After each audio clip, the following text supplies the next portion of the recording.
Hi, and welcome to Section 5, Visualizing Data with ggplot2. In the previous section, we learned how to manipulate data in R. In this section, we introduced how to plot various charts with ggplot2. It begins by introducing the basic building blocks of ggplot2. Next, we'll cover advanced topics on how to create a more sophisticated graph with ggplot2 functions. Lastly, we'll describe how to build a map with ggmap. Let's start with the first video of this section, creating basic plots with ggplot2. In this video, we'll learn using ggplot2, summarizing and subsetting data, and creating a canvas with line and point geometry. In ggplot2, the data is charted by mapping the element from mathematical space to physical space. Therefore, we can use simple elements to build a complicated figure. To put simply, plotting in ggplot2 is similar to using a painting tool. First, we need to create a canvas. We can then add a layer with geometric objects and an aesthetic mapping layer onto the canvas. Let's start working with ggplot2. First, download the superstore_sales.csv dataset from this GitHub link. This is the datasheet we have to save. Make sure to save the data in the directory of RStudio. To find directory of RStudio, type git wd. The output that comes over here gives you the directory. Next, we download the CSV file to our working directory using download.file with the correct link. Now, we'll also need to download the deployer package to manipulate the superstore_sales dataset. We load the deployer using library function.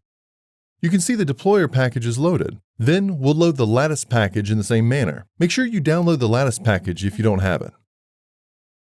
Next, we have to install ggplot2 package. Since I've already installed it, I'm not getting the installation message. In your case, it'll show a successful installation message. Now, load ggplot2 package using library. Then import superstore_sales.csv into an R session using read.csv function. Done. Now, let's see the structure of the superstore. You can see there are 8,399 observations and 9 variables. Next, we summarize the sales amount by year, month, and province.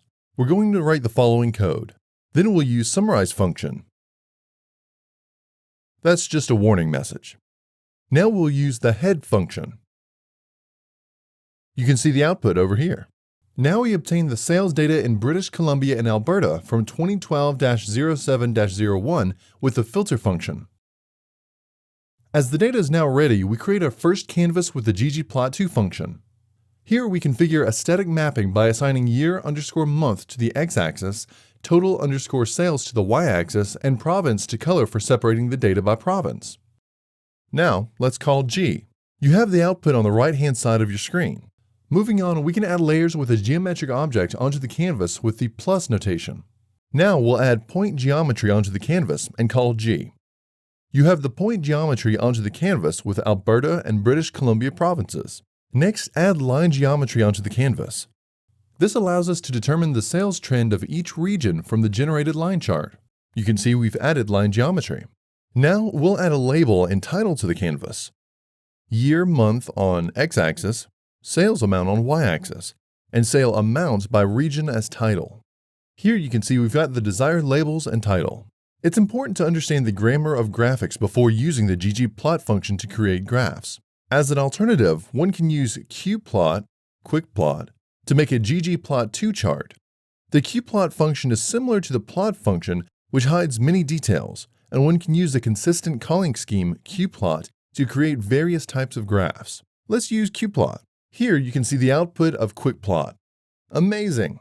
In this video, we learned about using ggplot, summarizing and subsetting data, and creating a canvas with line and point geometry. Next up, we'll learn about changing aesthetics mapping.